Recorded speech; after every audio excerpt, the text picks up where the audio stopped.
Welcome করছি সবাইকে নাটকবাজের আরও একটি সুন্দর নাটকের রিভিউ নিয়ে। যারা ফানি নাটক পছন্দ করেন প্রাঙ্কিং টিমের, তাদের জন্য আজকের এই ভিডিওটি অনেক স্পেশাল। কেননা আজকে আমরা কথা বলবো শালিকে বিয়ে এই নাটকটির দ্বিতীয় পার্ট আসবে কি না সেটি নিয়ে। কেননা শালিকে বিয়ে এই নাটকটি প্রাঙ্কিং টিম ছাড়ার পরে অনেকেই কমেন্ট করতেছিল যে এই নাটকটা আমরা খুব এনজয় করেছি, এই নাটকের দ্বিতীয় পার্ট আসবে কিনা সেটি আপনি জানান। সো তাদের জন্য আজকের এই ডেডিকেটেড ভিডিওটি। যারা জানতে চান তাদের বলবো পুরো ভিডিওটি দেখুন টানাটানি না করে।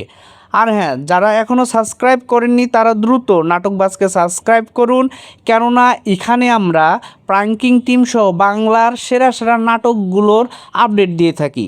সো কোনো আপডেট মিস করতে না চাইলে এখনই সাবস্ক্রাইব করে রাখুন এবং নোটিফিকেশন অন রাখুন।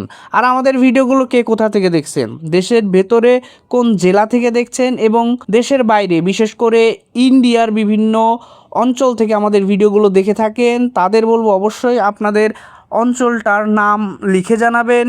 এবং প্রবাসী ভাই বোনেরা যারা ভিন্ন টাইম জোনে থেকে বাংলা নাটককে ফলো করে, আমাদের ভিডিওগুলো ফলো করে, তাদেরকে জানিয়ে অনেক কৃতজ্ঞতা এবং আপনাদের রিকোয়েস্ট করি আপনারাও আপনাদের লোকেশনটি আমাদেরকে জানিয়ে যাবেন। শালিকে বিয়ে এই নাটকটির যদি আমরা একটু সামারি করি, কেননা সামারি করার পরেই বুঝতে পারবো এই নাটকের দ্বিতীয় পার্ট আসবে কি আসবে না।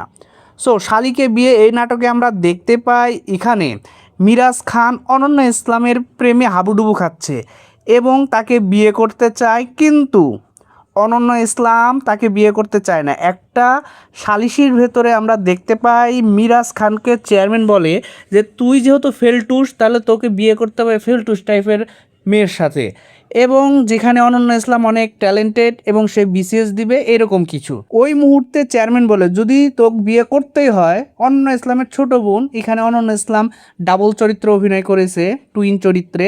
এখানে অনন্য ইসলামের ছোট বোনকে দেখিয়ে বলে একে বিয়ে করতে পারি, সেও তো এসএসসিতে ডাব্বা মারছে।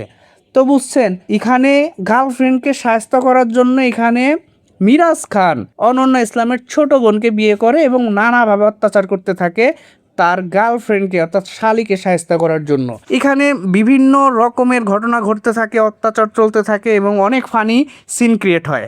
নাটকটা যেমন এনজয় করবেন এবং বিভিন্ন সময়ে মিরাজ খানের উপর আপনার রাগও হবে, কেননা অনন্যা ইসলামের ছোট বোনকে বিনা দোষে অনেক মারধর করে। সো এনজয় করবেন নাটকটি আশা করি, এবং গল্পটা অনেক সুন্দর। কারো উপর জেদ করে আরেকজনের ক্ষতি করা অবশ্যই আমাদের উচিত নয়, যে জিনিসটা শেষে মিরাজ খান বুঝতে পারে এবং এভাবে নাটকটি শেষ হয়। তো নাটকটি দেখার পরে যেটা আমার মনে হয়েছে, এই নাটকের দ্বিতীয় পর্ব নাও আসতে পারে, তবে প্রাঙ্কিং টিমের যেহেতু নাটক সেটা আমরা বিশ্বাস করতেই পারি না যে কোনো সময় প্রাঙ্কিং টিম সেই নাটকের দ্বিতীয় পর্ব নিয়ে আসে, যদি দর্শক প্রিয়তা অনেক বেশি পায় এবং দর্শকরা যদি দ্বিতীয় পার্ট চায় সেক্ষেত্রে। সো বুঝতেই পারছেন, আপনারা যদি দ্বিতীয় পার্ট চান তাহলে অবশ্যই কমেন্ট সেকশনে লিখে জানাবেন যে দ্বিতীয় পার্ট চাই। অনেক ক্ষেত্রে পরিচালকরা দর্শকদের কমেন্টসের উপর ভিত্তি করে, কমেন্টসকে অনার করে তারা দ্বিতীয় পার্ট নিয়ে আসে। আপনাদের সাথে আমিও দ্বিতীয় পার্টের অপেক্ষায় রইলাম। আর আজকের ভিডিওটা আর লম্বা করব না, অনেক লম্বা হয়ে গিয়েছে। দেখা হচ্ছে পরের আরও একটি প্রাঙ্কিং টিমের সুন্দর নাটকের রিভিউ নিয়ে, যেখানে নাটকের সামারি নিয়ে কথা বলবো, নাটকটা কেমন হয়েছে সেটি নিয়ে কথা বলবো আপনাদের সাথে। তো ততক্ষণ পর্যন্ত ভালো থাকবেন, সুস্থ থাকবেন, বাংলা নাটকের পাশে থাকবেন। আর হ্যাঁ, যাওয়ার আগে অবশ্যই যারা সাবস্ক্রাইব করেনি তারা দ্রুত সাবস্ক্রাইব করে ফেলুন এবং আমাদের সাথে সদা সর্বদা জুড়ে থাকুন।